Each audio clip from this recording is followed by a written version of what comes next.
What is up, everybody? This is Upright Cards, and welcome back to this week's episode of King of FanDuel Season 2.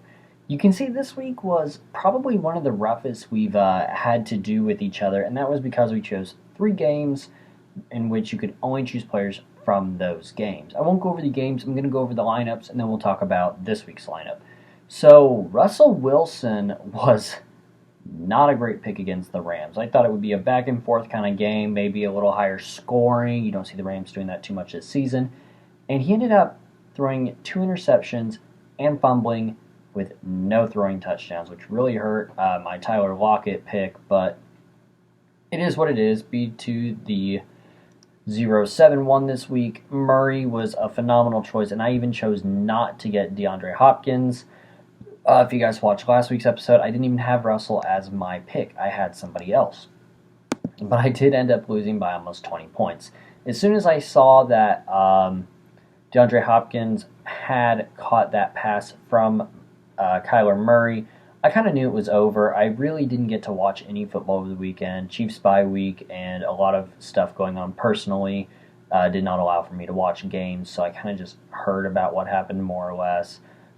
He made some great picks in Nick Chubb, who I thought, when I made my lineup, was still out, which is why I chose Hunt. Their points are similar, but obviously one was better than the other. Zach Moss, my Duke Johnson beat that. Will Fuller, I think everybody chose Tyler Lockett. Almost everybody chose Christian Kirk, was more or less the same. I had him at one point, and I did keep him in my lineup. Austin Hooper as my tight end. Gerald Everett beat him. Honestly, it was just a reception and a little bit of yards more. Cooper Kupp as our flex, and then the Texans and the Cardinals. So really it came down to our quarterbacks. He had 20-ish more points. If I could add 20 more points, I would have won, barely. But last place is where I sat, and hey, that's okay. Won last week, you can't win every week. Moving on into next week, we are doing players who are only 30 years or older. So you may look at this lineup and go, you have 5,100 left.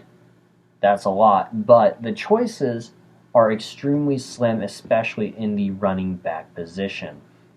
We're going to start off with Aaron Rodgers. He does play the Indianapolis Colts.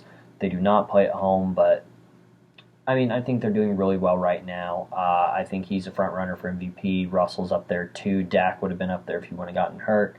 But you see Aaron Rodgers there. Could not pair him with any receivers, any running backs, which made it really difficult to choose him. But I think it has the potential to be maybe a back and forth game. We'll see. I think Philip Rivers is really going to have to step up to make that work. Mark Ingram and Latavius Murray as my running backs. You guys can see down here at the bottom. I did end up putting in Rex Burkhead as well because he's getting a lot of work in the catching and receiving game. Somebody I used to not think of as a running back, but rather somebody who would go out there and block potentially and run the ball every now and again. Julio, T.Y., and Sanders were all picks that I made as well. I thought about Larry Fitz, doesn't play this week, and a couple others who also don't play. Darren Fells, tight end, was another tough position. And after choosing 3 wide receivers, I did end up having to pick a running back. And Pittsburgh's defense against Jacksonville. Jacksonville put up a fight last week against an undefeated team for a little bit, and I really thought they were going to pull it out, but that's what we get here. And or it was somebody else who put up a good fight against Pittsburgh because they're still undefeated. So that is this week's lineup. That is a quick video. I hope you guys do enjoy. Tomorrow you guys will get to see some packs my girlfriend picked out for me. Coached her up a little bit this time to see if she could pick some better packs and we could have better odds. So you guys will see that video soon. Thank you as always for watching, sticking with the channel. I appreciate you all. Enjoy your Thursday night football. Have a great week. I'll talk to you all later.